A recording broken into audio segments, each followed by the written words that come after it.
আসসালামু আলাইকুম।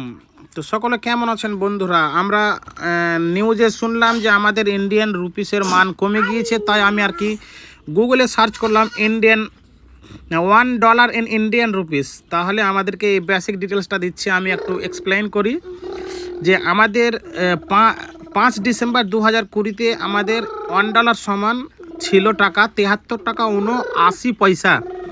আর এখন হচ্ছে 2 ডিসেম্বর 2025, মানে 5 বছরে 3 দিন কম। এই 5 বছরে আমাদের উন্নতি হয়েছে। আমাদের 73 টাকা 89 পয়সা থেকে এখন বেড়ে হয়ে গেছে 89 টাকা 77 পয়সা। কিন্তু এটা বিপরীত, কারণ বাড়তিটা আমাদের ঘাটতি। কারণ এটা আমি এক্সপ্লেন করি একটা উদাহরণ দিয়ে।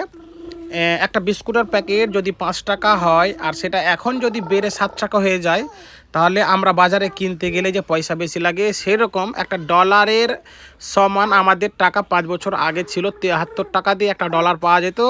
এখন সেই ডলারটা কিনতে গেলে আমাদের ইন্ডিয়ান রুপিস লাগছে 89 টাকা। তাহলে আমাদের টাকার মানটা কমে গিয়েছে।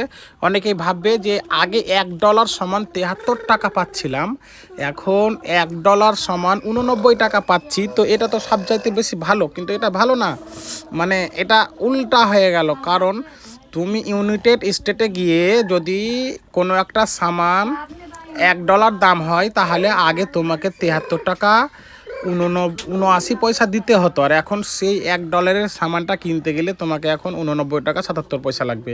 প্রায় এই 5 বছরে আমাদের 16 থেকে 17 টাকা আপ ডাউন উন্নতি হয়েছে। হ্যাঁ, অন্য স্টেটের একটা ডলারের কিনতে গেলে বা নিতে গেলে।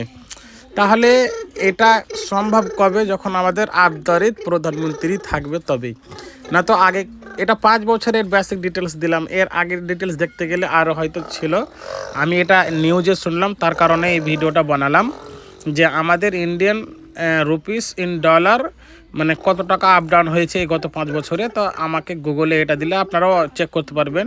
গুগলে সার্চ করবেন $1 ইন ইন্ডিয়ান রুপিস, তাহলে এটা ডিটেলসটা পেয়ে যাবেন যে 2025-এ এখন হয়ে গেছে 89 টাকা 77 পয়সা। কিন্তু এটা 2020-তে ছিল মাত্র 73 টাকা 79 পয়সা।